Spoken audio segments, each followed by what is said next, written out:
Nous avons tous un but. Nous ne sommes peut-être pas parfaits, nos situations ne sont peut-être pas idéales, mais cela ne diminue en rien notre importance. Nous sommes des êtres dotés d'émotions, pas comme des plantes qui vivent sans ressentir. Nos émotions, lorsqu'elles sont bien utilisées, deviennent une force puissante qui nous propulse vers notre destinée. Le but et la passion sont intimement liés. Pourtant, nous vivons dans un monde où tout va vite, toujours plus vite. Nous sommes occupés en permanence, au point de perdre le contact avec notre passion intérieure. Or, c'est cette passion qui nous donne la force d'accomplir ce pour quoi nous avons été créés. Elle nous permet d'affronter les obstacles liés à notre mission.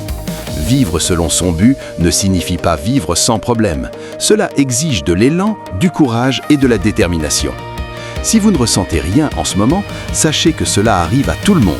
Mais pour raviver la passion, il faut s'exposer, sortir de sa zone de confort, tenter quelque chose de nouveau, se connecter, s'impliquer. À tout âge, il est possible de rallumer sa destinée en redécouvrant sa passion. Et qu'en est-il des douleurs, des blessures et des ombres de la vie? Sont-elles des distractions?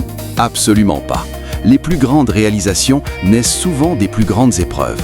La passion vous donne la puissance, mais c'est la douleur qui vous donne la conviction.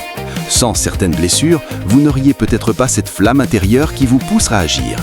Votre vie est comme une flèche. Pour atteindre sa cible, elle doit d'abord être tirée en arrière. Ce recul n'est pas un rejet, mais une préparation. Ce que vous pensez être contre vous travaille en réalité pour vous. Nous vivons dans une génération obsédée par l'activité. Être occupé ne signifie pas être efficace. Beaucoup consacrent 80% de leur temps à des tâches sans impact réel et seulement 20% à ce qui les passionne vraiment. Imaginez ce qui se passerait si vous inversiez ces proportions. Le temps est la ressource la plus précieuse. On peut remplacer beaucoup de choses, sauf le temps.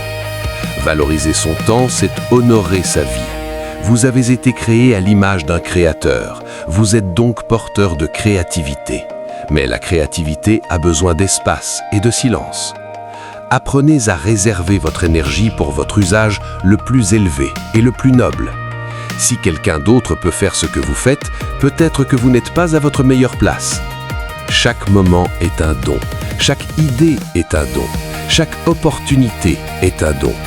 Ne laissez personne mettre un point final là où Dieu a mis une virgule. Votre histoire n'est pas terminée.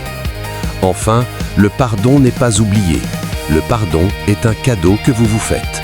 Il ne justifie pas le mal subi. Il vous libère simplement de rester attaché à cette blessure pour le reste de votre vie.